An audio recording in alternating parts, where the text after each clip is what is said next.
할렐루야. 그리스도 안에서 사랑하는 우리 가운데서 별님 여러분, 한 주 동안 삶의 현장에서 수고하신 여러분들을 주님의 이름으로 환영하고 또 축복합니다. 지난 한 주 동안에도 평안하셨습니까? 예, 오늘도 승리하고 나오셨습니다.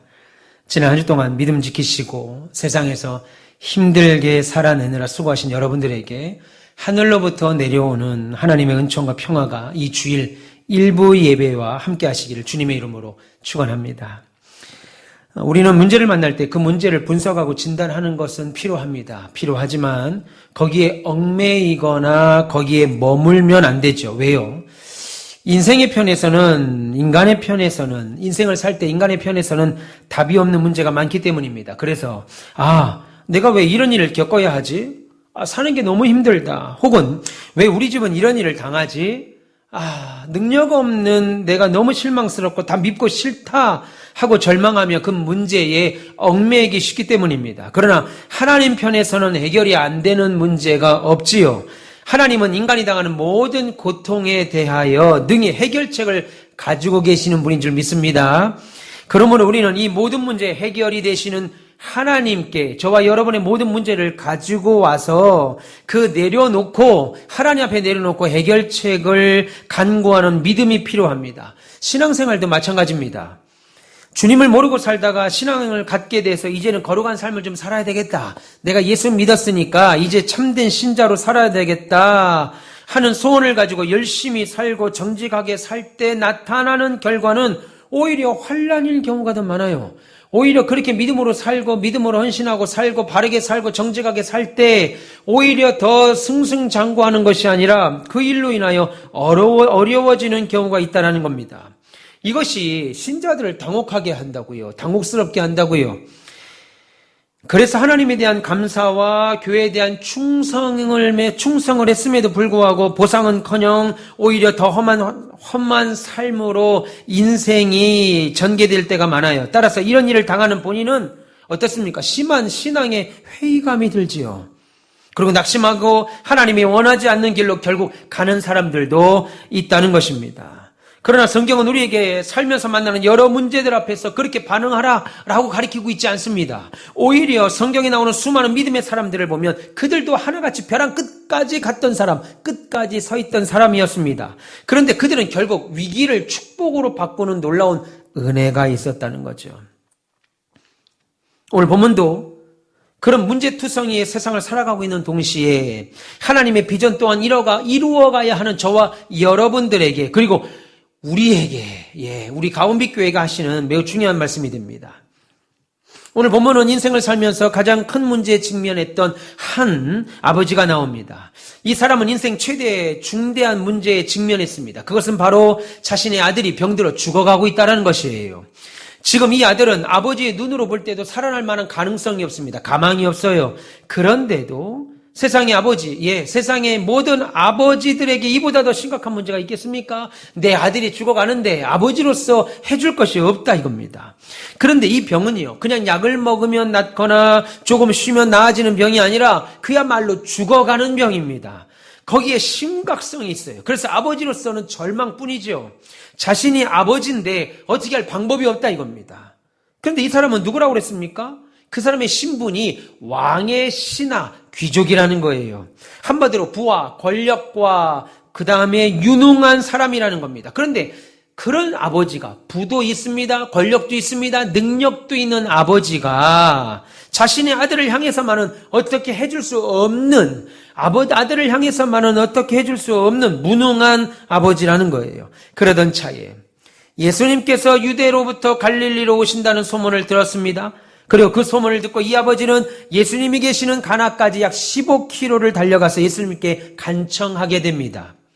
그리고 이렇게 말합니다. 본문 47절 중반에 청하되 내려오셔서 내 아들의 병을 좀 고쳐주소서 하니 아이가 거의 죽게 되었다. 그렇게 말하지요.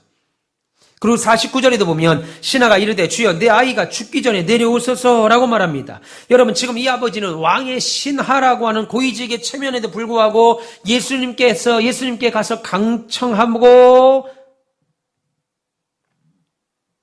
부탁을 합니다.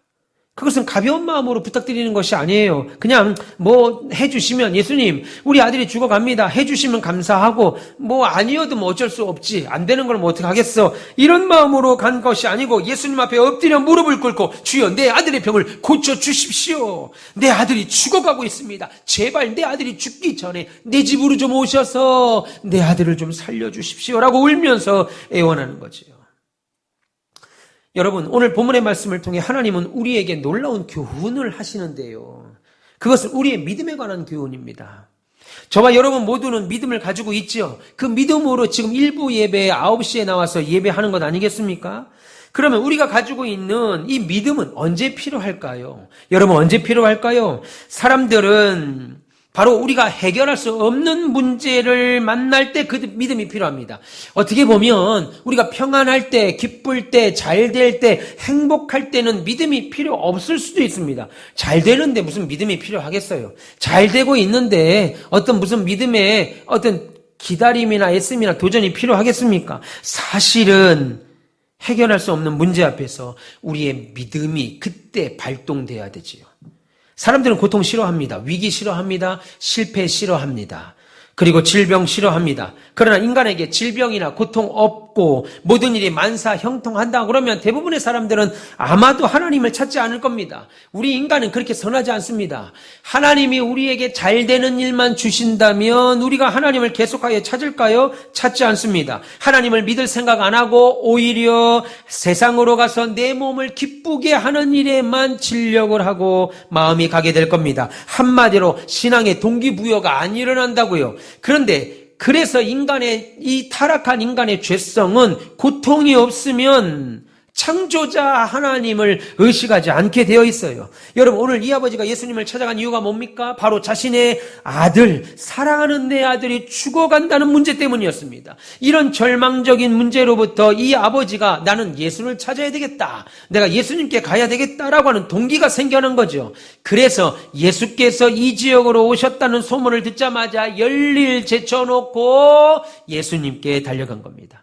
만약에 왕의 신하요, 그래서 세상적인 부와 명예와 권세를 누리고 있는 이 사람이 아버지로서 자신의 아들이 병들어 죽어간다는 이 문제, 이 어려운 문제, 인간으로서 한 아이의 아버지로서 해결할 수 없는 이 문제가 없었다면 예수님이 지금 가나 지방에 오시든 말든 아무 관심이 없을 겁니다.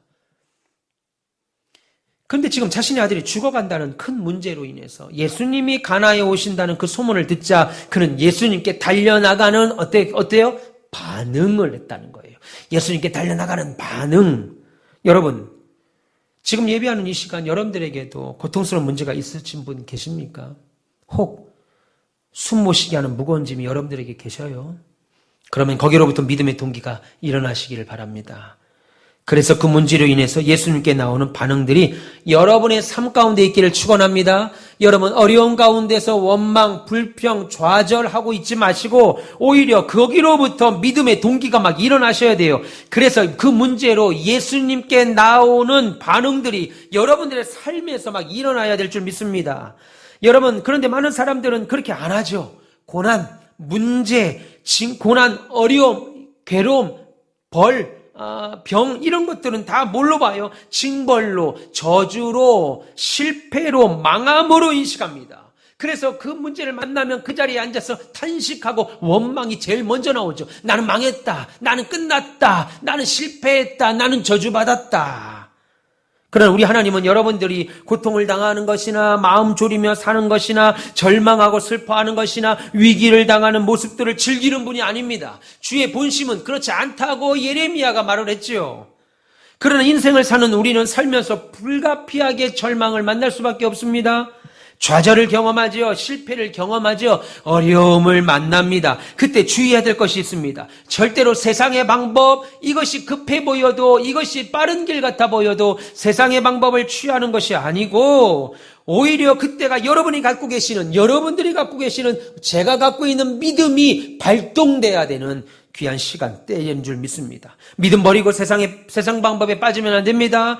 오히려 그 문제의 자리, 절망의 자리에서 하나님께로 가기 위한 출발이 일어나야 돼요. 어려운 말이라는 거 압니다. 그래도 그렇게 하셔야 돼요. 결국 그것이 우리를 승리로 이끕니다. 왜냐하면 우리의 도움은 하나님 뿐이시기 때문입니다. 시편 37편 23절과 24절에 이렇게 말씀합니다. 여호와께서 사람의 걸음을 정하시고 그 길을 기뻐하시나니 그는 넘어지나 아주 엎드러지지 아니함은 여호와께서 그의 손으로 붙드심이라. 그렇게 말합니다. 뭐라고 그러는 거예요? 하나님이 저와 여러분의 길을 걸음을 정하시고 우리가 가는 그 길을 기뻐하시는데, 그래서 넘어지나 아주 넘어지고 아주 자빠지지 않는 것은 하나님이 당신의 손으로 저와 여러분을 붙들고 계시기 때문이라고 말씀합니다. 우리에게는 절망의 자리에도 우리를 붙잡아 주신 하나님의 손길이 있음을 믿습니다. 그 하나님의 손길을 볼 수 있는 것이 믿음입니다. 그 하나님의 손길을 기대하는 것이 믿음입니다. 그 하나님의 손길을 의지하는 것이 믿음이라고요. 그런데 오늘 본문에 나오는 이 아버지는 여러분들보다 사실은 주님에 대하여, 하나님에 대하여 신학적으로나 성경적으로나 훨씬 몰랐지요. 여러분, 우리는 지금 완성된 성경을 봅니다. 주의 완성된 계시의 하나님의 말씀을 가지고 있지만 그는 성경도 없었고 그 성경을 읽은 적도 없습니다. 그저 이 사람의 믿음은 예수님의 소문을 듣고 예수님께 가면 내 아들의 병이 고쳐지겠다, 내 아들의 병이 고칠 수 있다라고 하는 이 믿음 가지고 간 정도예요. 그런데 소문을 듣고 예수님께 간 그 믿음이 사실은 중요하죠. 그의 믿음은 우리보다 작은 겁니다. 우리가 하나님을 알고 우리가 예수를 알고 우리가 천국을 아는 것보다 훨씬 더 적은 지식의 믿음이에요. 연약한 믿음이지요. 그런데 소문을 듣고 주님께 간 그 믿음이, 움직인 믿음이 중요하다는 거예요. 전도를 받아 교회에 오는 사람들은 모두 다 하나님 말씀 믿고 하나님 말씀 이해하고, 그래 내가 그렇게 살아야 되겠다, 나 그래 살란다 라고 작정하고 나오는 분이 아닙니다. 그저 교회 오라는 말을 듣고 오지요. 옆에 권사님이, 집사님이 혹은 장로님이, 친구가, 형제 자매가 교회 한번 가자 그 말을 듣고 나옵니다. 그저 나오는데 그렇게 온 사람들이 말씀을 들어서 믿음의 눈이 열리고 믿음의 귀가 열리는 거예요. 성령을 받아 신실한 주의 제자들이 되는 겁니다. 이 자리에 앉아있는 저와 여러분, 일부 예배에 나오신 여러분들과 제가 다 그렇게 전도되어 하나님 앞에 제자가 된 자 아닙니까? 그래서 믿음의 시작은 들음에서 나오는 것이고 믿음의 시작은 들은 주님을 앞에 나오는 거예요. 오늘 이 아버지도 예수님의 소문을 들었습니다. 그리고 예수님께로 나왔지요. 그리고 주님께 오늘 보면 47절에 내려오셔서, 49절에도 내 아이가 죽기 전에 내려오소서 라고 2번이나 말할 정도로 예수님 우리 집으로 좀 와주세요, 우리 집으로 좀 와주세요, 그래서 살려주세요 라고 말합니다. 물론 아직 주님과 만난 그 자리에서는 우리는 이미 알죠. 다른 본문을 통해서 이미 알았습니다. 예수님이 그곳에 가지 않아도, 그 아버지의 집에 가서 그 아이의 머리에 손을 놓고 일어나라 달리다 굼 하지 않아도 그 아이가 병이, 여기서 말씀만 해도, 백부장의 신하와 같이 말씀만 하셔도 나을 거라는 걸 우리는 이미 알고 있고 그런 주님의 능력도 알고 있고 믿고 있습니다. 그런데 아직 오늘 이 아버지는 그것에까지는 미치지 못한 믿음이죠. 자기 집에 주님이 가서 내 아들을 고쳐달라고 하는 거 보면 아직 시간과 공간을 초월한 예수님의 능력을 아직 알지 못하는 믿음, 믿지 못했다기보다는 알지 못하는 믿음이었다 볼 수 있습니다. 그런데 성경은 이런 모습에 대하여 이렇게 말씀합니다. 마태복음 17장 20절에 너희에게 믿음이 겨자씨 한 알만큼만 있어도 이 산을 명하여 여기서 저기로 옮겨지라 하면 옮겨질 것이요 또 너희가 못할 것이 없으리라, 그렇게 말씀합니다. 여러분, 무엇이 작은 믿음이고 무엇이 큰 믿음입니까? 한 사람이 가진 믿음이 작은 믿음인지 큰 믿음인지 어떻게 우리가 구별해요? 쉽지 않죠. 물론 헌신하는 믿음은 진짜 믿음일 수 있고요, 헌신이 없는 믿음은 가짜일 수 있습니다. 교회에서 헌신하지 않는 사람보다야 헌신하는 사람이 믿음이 클 것입니다. 야고보 사도도 그렇게 말을 했지요. 믿음이 있느냐? 그러면 헌신을 보이라, 그렇게 말씀을 하셨습니다. 그리고 바울조차 그런 사람을 알아주라라고까지 말씀하셨습니다. 그런데 사람의 눈에 보기에 믿음이 크다 작다 하는 것은 어디까지나 경험적인 이야기죠. 그래서 사람은 교회를 오래 다닌 사람이 믿음이 큰 사람이고 교회에 얼마 나오지 않은 초신자는 믿음이 없다라고 평가할 수밖에 없습니다. 교회에서의 직분이나 봉사하는 양, 헌금의 정도로 그 사람의 믿음이 큰지 적은지 구분할 수밖에 없다라는 거예요.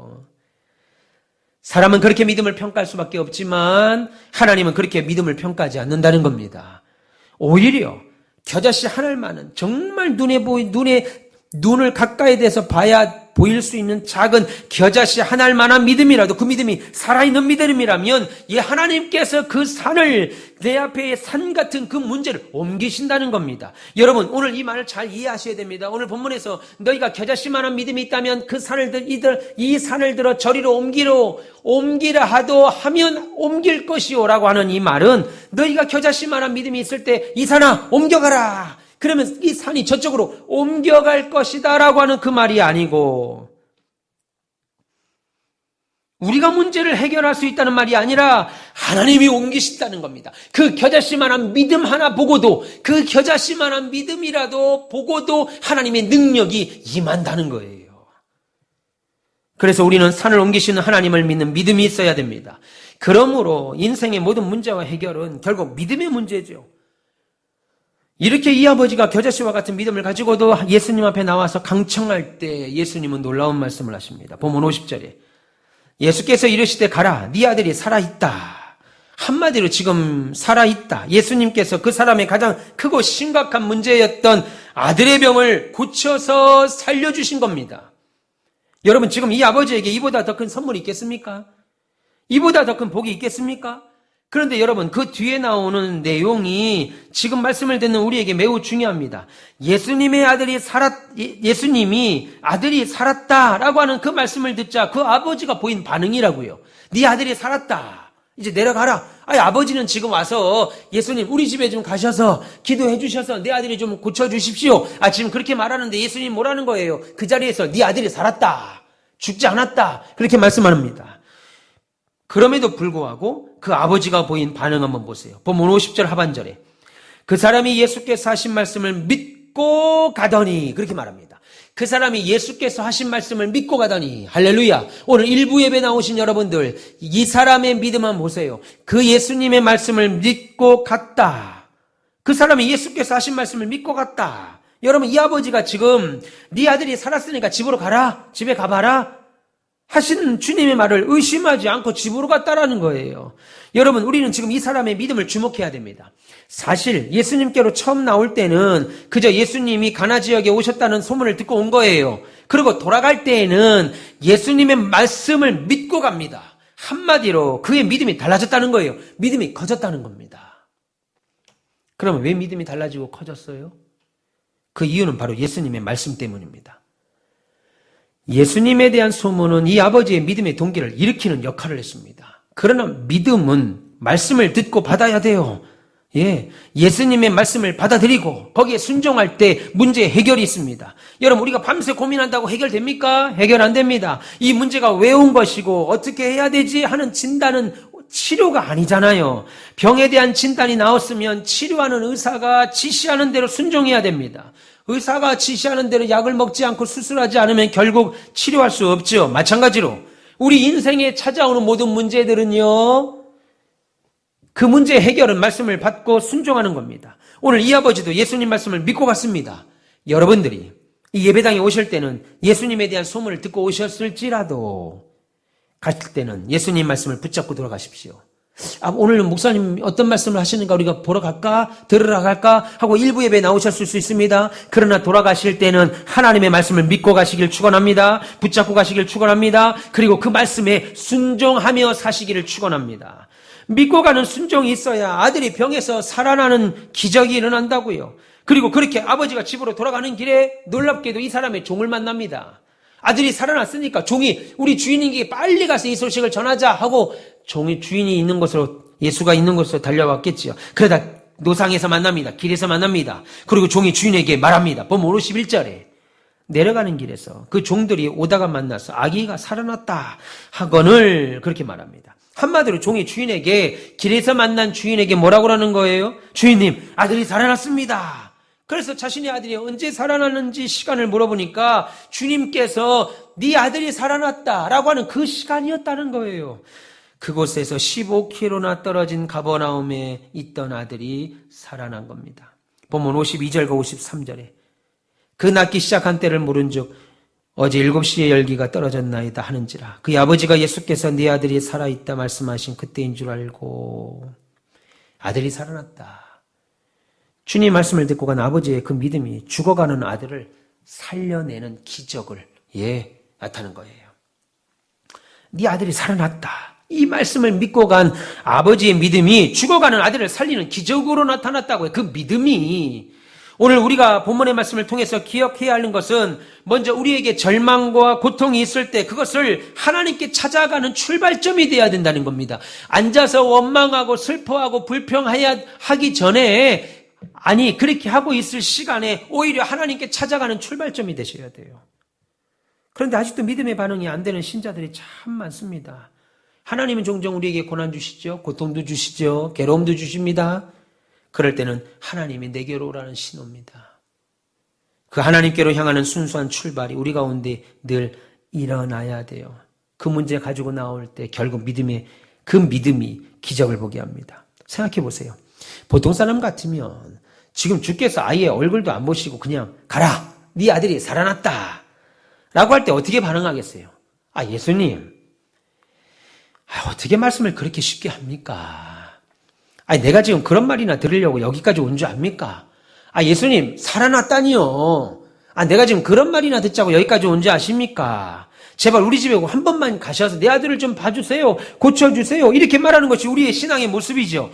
주님 말씀하시면 그대로 믿고 가야 되는데 우리는 그 말씀 앞에 어떻게 해요? 변명을 한다고요. 설명이 묻습니다. 근데 여러분, 이것은 믿음 같지만 사실은 불신앙입니다. 오늘 이 아버지는 가라, 네 아들이 살았다 라고 하는 주님의 말씀을 믿고 갔다는 거예요. 여러분, 우리에게는 믿음이 필요합니다.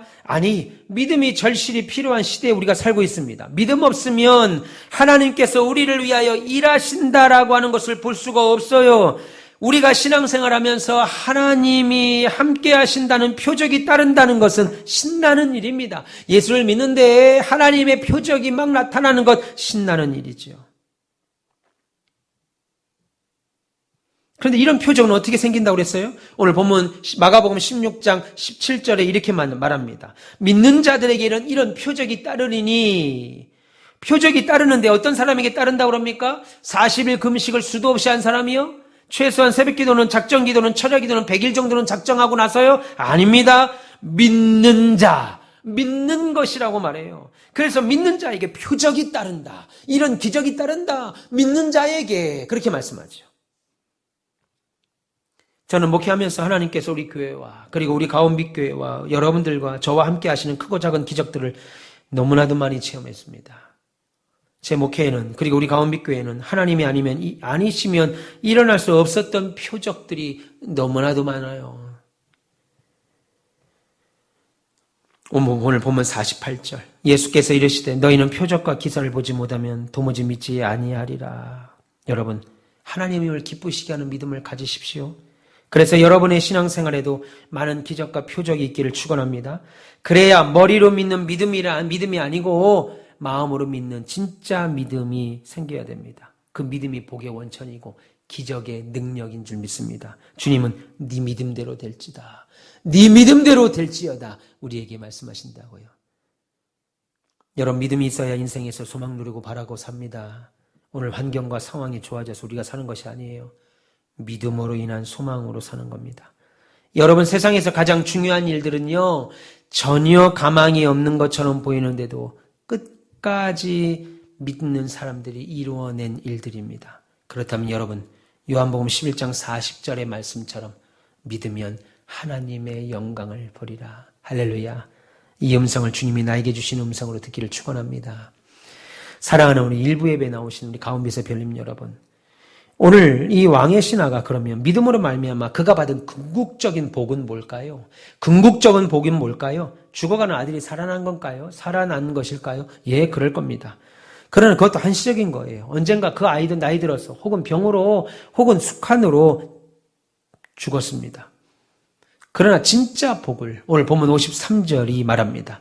이 사람이 믿음의 아버지가 받았던 진짜 복을 말하기를 자기와, 보면 53절에 자기와 온 집안이 다 믿으니라 그렇게 말합니다.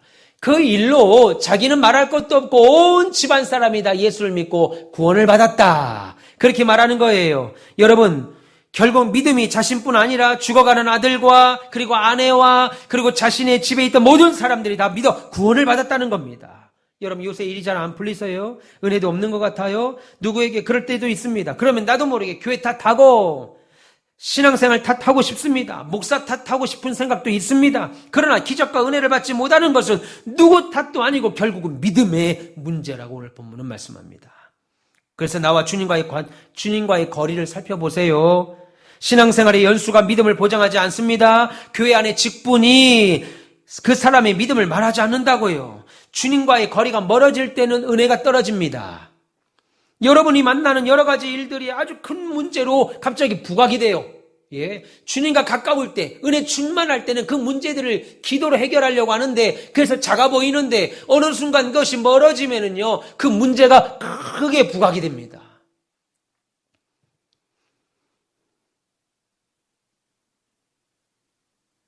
문제 앞에서 내 믿음을 꺼내보시기를 축원합니다. 물론 내 믿음이 나빠져서 문제가 생기는 것은 아닙니다만, 문제가 생길 때 내 신앙을 진단하는 기회로 삼고, 혹 연약한 믿음이 보인다면 회개하는 자세는 대단히 복 있는 자세입니다. 오늘 왕의 신하의 믿음은 아들을 살려내는 하나님의 기적을 보여준 믿음이죠. 이 사람의 믿음이 어떤 믿음입니까? 예수님의 말씀을 믿고 가라, 살아났다. 순종한 믿음. 우리가 하나님이 기뻐하시는 믿음 가지고 그 말씀에 순종할 때 이 왕의 신하처럼 해결될 수 없는 문제 앞에서 그 문제가 복으로 바뀌는 기적을 맛보게 될 줄 믿습니다. 이런 믿음이 있을 때 우리 가온빛교회도 그리고 이 사회도 희망이 있어요. 이런 믿음이 저와 여러분은 말할 것도 없고 여러분 가정에, 여러분 학교에, 직장에, 사업터에 이 나라 우리 가온빛교회와 여러분들이 가는 곳곳마다 넘치시기를, 그리고 일부 예배 나오신 여러분들의 인생에 가득하시기를 주님의 이름으로 축원합니다. 기도하겠습니다. 하나님 감사합니다. 사랑하는 주님, 오늘도 하나님 앞에 나와서 이렇게 기도합니다. 우리 인생의 가장 중요한 문제는 믿음으로 해결된다라고 하는 주제로 하나님 말씀을 전했습니다. 전한 종에게 함께 하시고 은혜를 베풀어 주시옵소서.